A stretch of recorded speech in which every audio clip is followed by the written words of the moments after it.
What's up, fellas? Listen, man, you know I'm going to show you guys some eye candy. But let me explain a little bit also what I'm going to do. I'm going to answer a question I got from one of my watchers about dating. So you definitely want to watch to the end.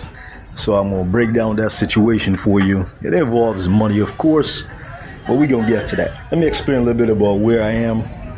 So I just kind of got out the train station here. This is a train as well as bus station right here in Santo Domingo Este, the eastern side. This is actually opposite Mega Central, fellas.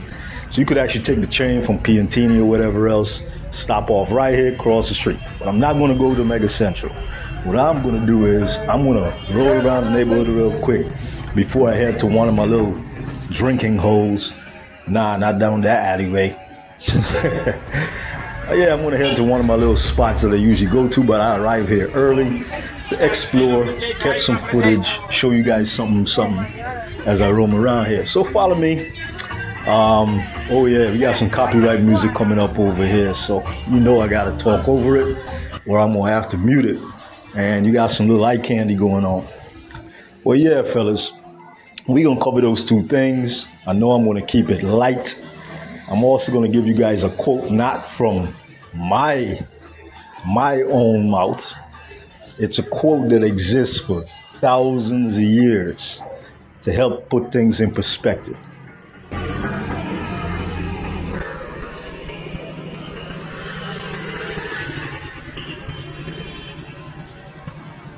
Now, which one of y'all caught those eyes? Let me show you what I mean. The one on the right.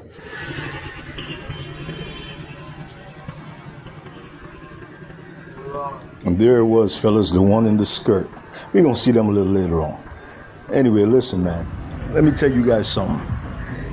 A lot of the issues that we deal with today, men have dealt with for thousands of years. What's the thing about history? That if you want to see anything or solve any problem, go back and look at history, and somebody else has had the same situation and they've written books about it.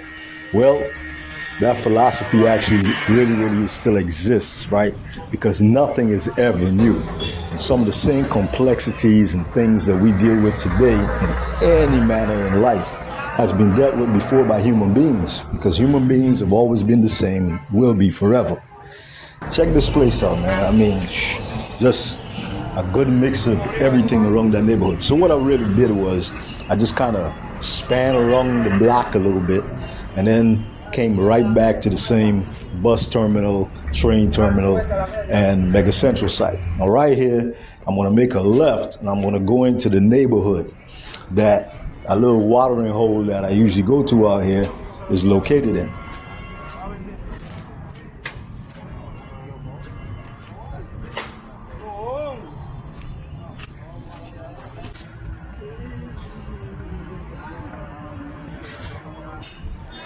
There they are again. Yeah, man, but let me go over to the little neighborhood spot, and then I'm going to continue because, of course, they're going to have some copyright music. So, ooh, look at that one. Nice.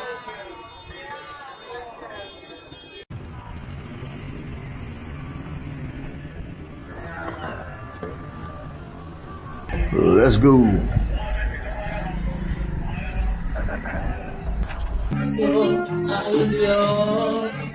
So there's a little spot that I come to, fellas. But before I could go into it, I want you guys to listen to an important quote.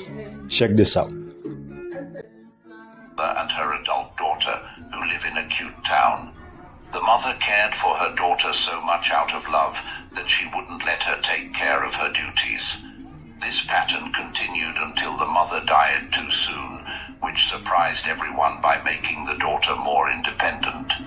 This story shows an important lesson. Even if our intentions are good, giving too much help can stop growth without meaning to. This wisdom was encapsulated by the Stoic Emperor Marcus Aurelius in his Meditations. A man's job is to stand upright, not to be kept upright by others. Seneca, who had a lot of knowledge about how people connect with each other, said, "He who becomes your friend because of the benefit will also stop because of the benefit." This is a powerful reminder to build relationships based on real connections instead of transactions. Friendship and help shouldn't depend on what we can give each other, but on how much we respect and understand each other. Stoicism teaches us to value ourselves not for what we can do, but for who we are. This builds self-esteem and helps us connect with others in a real way. Well, there it is, guys. He who becomes your friend because of the benefit will also stop being your friend because of the benefit. So, I got a question from one of the watchers. He was like, hey man, just started talking to this girl a few weeks ago, met her on a dating site. Obviously it was for the Dominican Republic. And the girl asked him for money after a few weeks. And you want to know, like, yo, is it a scam? Should he let it go? Should he dump her? First off, I had to do my typical response, which was, bro, I am not a dating coach. However, guys, I do try to follow and I learn certain principles from life, like the quote you just heard, which existed thousands of years ago in Rome, man, right? With great philosophers of the time. And at the end of the day, their belief was, listen, unless something is based on respect and who you are, you probably shouldn't do it. The second belief was, even though you got good intentions and you're helping people out, that it could actually lead to bad consequences in that it holds them back from developing themselves, right? And they're who they are, their opportunities. Now, their other belief was we should value ourselves for who we are, not what we can do for others, especially if other people are trying to value us only by what we can give them, right? Finally, it was about building your own self-esteem, looking at your worth as who you are, your personality, etc., over what you can give someone or help them with. So then the question is, if someone is going to be begging, and that's the reason why they're willing to speak with you, you got to say that means they're doing it with other people. That's first off. And they're there for the benefit only. So, come on, man. Let's be truthful here. If that's the price of admission to ride her ride, that pretty much means anybody can ride that ride. So what's the value of that? Now listen, I told the dude, do whatever you want. And I truly believe that. Everybody wants different things. You guys can put a comment below. But you should know that how it starts is how it's going to end. Let me know how you guys feel about it though. Hit in the comments. Of course, I guess it could depend on what you're specifically looking for, right?